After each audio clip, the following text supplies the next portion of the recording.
What's up, guys? It's Michael with the Gun Guy 30 channel. Appreciate y'all watching. Got a little review today on a AR-15 rifle that I built. Wanted to come outside with it so I could kind of show you the full rifle where I could step back far enough from the camera. I'm trying this outside shooting thing. You know, I've only done one video outside, so we're going to try and see how it does. But anyhow, it's on a Colac multicam single point sling. Like I said, wanted to get out here where I could get far enough back from the camera where I could show you the rifle in full view. But now that you see it, mag is loaded. I don't keep unloaded mags in my house.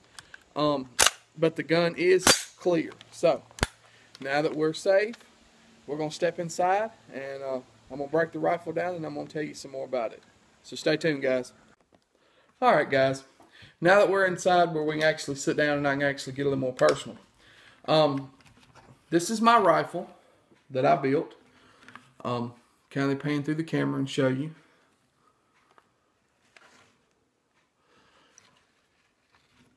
Nothing super flashy about it. It's like I've showed you before. It is empty. Sorry, I bumped the table. It is empty. It is safe. It's just your standard fighting rifle. I did camo it myself. Pretty simple to do, guys. Take you a little Krylon from Walmart, whatever colors you like. I wanted to go with more of a camo color. Sorry, I keep bumping the table. I wanted to go with more of a camo that would blend in my surroundings. So I opted for tan and brown and green. And by taking tan and brown and green, you put a base layer down of tan. Give that a little time to dry, just maybe 20 minutes, 10, 15, 20 minutes. Then I come back and I took cardboard and I cut out just little squiggly lines in it. And you hold it at an angle and you just spray into that cardboard and kind of run it across, just like that. And by doing that, it gives you a camo look. You know, I went in and I think I did green, and then I came back with brown or either or, doesn't really matter. But anyhow, gives it that camouflage look. The whole rifle is just kind of covered in it. And I did paint one magazine. The rest of my mags are black, but I am going to go back and paint them. I just hadn't yet. So anyhow, we're going to break this rifle down. I'm going to tell you a little bit about it. I'm going to tell you the parts that I've got in it. I'm going to tell you the money that I've got in it. This was the first AR-15 that I ever owned. In fact, as of right now, it's the only AR-15 that I own. I'm in the process, as y'all know, of building a AR pistol. So after that, I'll have a couple of ARs. But I got this AR. I got into it in the middle of the big gun crisis that went on not too long ago. And I got into guns. I've been shooting all my life. Just to give y'all a little background about myself. I've been shooting all my life, but I really got into guns about 3 years ago and got serious about them. I've had guns ever since I was a kid. I've shot guns since I was a kid. Growing up here in North Louisiana, you know, this is hunting and fishing country. So I spent most of my life hunting and fishing and camping and shooting guns and things like that. You know, I grew up in a household. My father has tons of guns.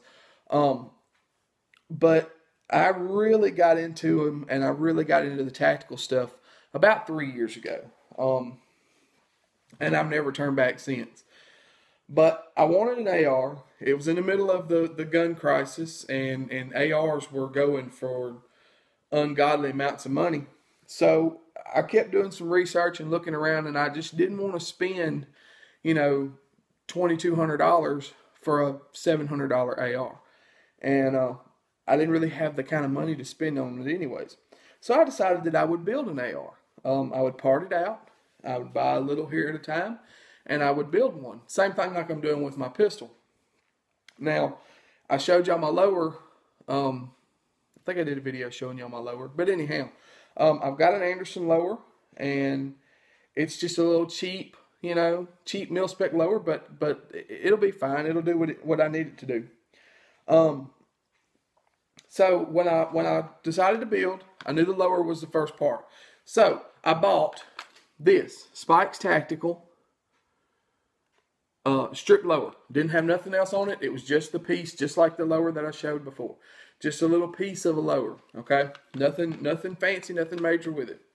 All right. Then I come back and I ordered a lower parts kit. The lower parts kit that I bought was from Palmetto State Armory.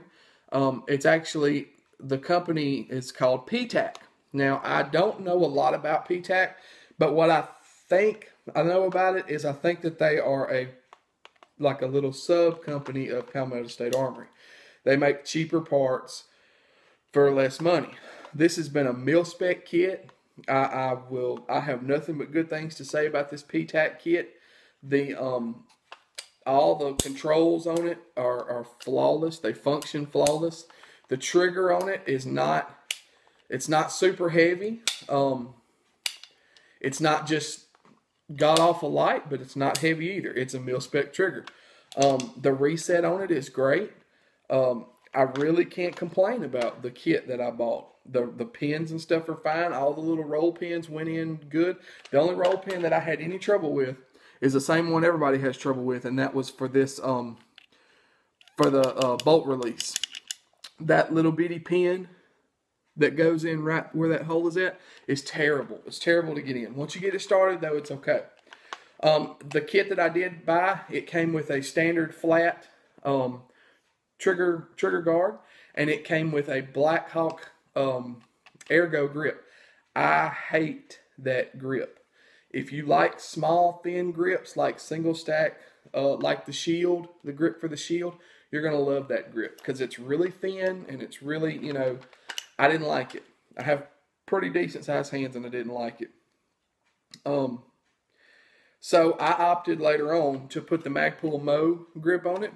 I wish I'd have went with the Mo Plus, but I went with the Mo. I did stipple it myself. Kind of get that where y'all can see. I did take it and sand it down real smooth, and then stippled the grip because I like something tacky to get a hold of. As y'all know, I stipple all of my pretty much all of my polymer frame handguns, my Glocks for sure. Anyhow, and I did opt to put this Magpul extended trigger guard on it, just to give you more meat, more area in there to get a glove into, a gloved finger. And as far as the buffer tube, they had a kit with Palmetto State Armory that was their standard mil-spec buffer, and their you can see the emblem. Their standard just A2 stock. I am going to change this out and put a Mo stock on there. Just hadn't done it yet. And their premium buffer and carbine length buffer spring. Okay, so that lower I built completely by myself. The upper I was gonna build. I was gonna buy all the stuff and build it. And I got to doing, the more research I got to doing into it, the more difficult I realized it was going to be.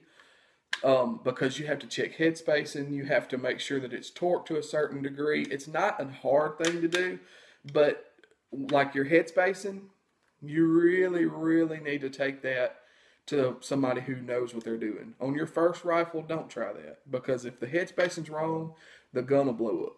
So it's very important that you get that right. So I opted to try to get a complete upper, because this is where the hard part is at. So I tried, as far as building. So I wanted to try to get a complete upper.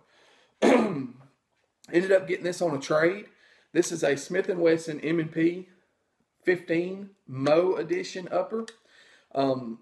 It comes standard with the Mo carbine length gas. It's got a carbine length gas system in it, standard A2 front sight. It's got a Mo carbine length hand guard. It's got a Mo, the Mo vertical grip, which I don't really care for, because I more do a C clamp type grip on the rifle, but it does help it gives me a spot where I can just plant my hand. I don't have to worry about it slipping. So I keep it for that reason. Come with a standard, well, not standard, but it come with a Mow flip up rear sight, the Imbus, not the Pros, but the regular Imbus flip up rear sight. You know, and forward assist, dust cover. You know, those are things to me that are really important. The forward assist, not so much, because you need to chamber check before you do any kind of work with that, because you can jam some nasty crap up in that chamber and get it hung up.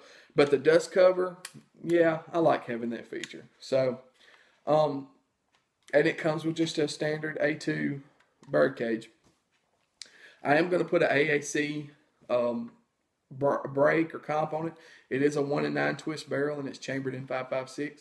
I'm going to change this out and put an AAC on it because my brother-in-law has an AAC suppressor. So when me and him shooting together, I need an AAC comp on the front. And I am going to change this out. I'm either going to cut this off to leave just the gas block and change the rail out to the Samson Evo, or I'm going to put a low profile gas block on here and then change the rail out to a 15-inch Samson Evo. But that's later on down the line. The charging handle and bolt carrier group is just a standard charging handle. Nothing special there. It is not chrome lined. You probably can't really tell in the footage, but just trust me when I tell you that it's not chrome lined. It's just a standard, you know, chrome molded Vandium barrel, but it's not a chrome lined bore and it's not a chrome lined chamber. Where that matters is initial break-in time. When you first buy the gun or first build a gun, when you put your first few rounds through the barrel, if it's not chrome lined, you need to clean it a lot. After that, it doesn't really matter. It's more accurate than a chrome lined barrel, but it doesn't last as long as a chrome lined barrel. But this gun, for no more rounds of what I'll put through it, this will be fine. Bolt carrier group, we're going to move on to that. It's your standard full auto bolt carrier group, mil spec. The one thing I will say about it that is nice is it's the gas key. Let me get it in focus in the shot here. It's properly staked. You want to make sure you have that in a bolt carrier group.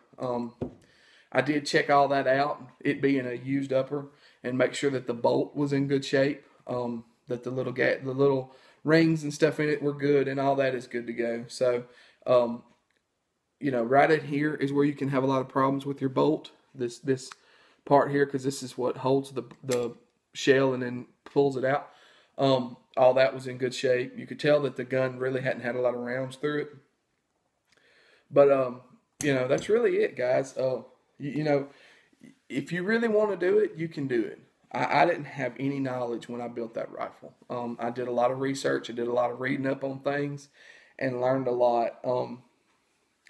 One last thing, I did swap this standard, I can't remember what this thing's called, but anyhow, I swapped it out for an ambidextrous mounting place for a single point sling. The sling that I have is a Colac. It's not a high-end sling. It's a multicam Colac single point sling. I am going to change it out for a 2-point sling. Me being a big guy like I am, I don't much care for the single point sling. It tends to dig and gig in places that I don't like it. I think I would like a 2-point better. But anyhow, guys, you can build a rifle. It's not that hard to do. The upper, you can do it. It's doable. It's just a matter of if you want to spend the extra money to buy the tools and buy the parts that you need to do it, because you're going to need torque wrenches and you're going to need, you know, go and no-go gauges to check your headspace, and you know, you're going to need a lot of those things that you know, if you're going to build a ton of ARs, if you're planning on building ARs from now on, be a good investment. But like me, who's only probably going to build 2 or 3, it's really not worth the money. You can buy a complete upper for so reasonable. I was pricing for my pistol build, and a BCM KMR 11.5-inch upper, which is what I want, but it's their standard 11.5-inch cold hammer forged barrel. I mean, it's top of the line stuff with a bolt carrier group, and a 10-inch KMR rail is like $600, less than $700. So, I mean, you're not going to buy those parts separate and build it cheaper. In fact, you're going to spend more money buying those parts and building it yourself. But anyhow, that's about it, guys. I'm not going to keep you no longer than this. It's actually went longer than I wanted it to. Appreciate all the comments. Appreciate the likes. Please, please, please, if you're watching my videos, subscribe.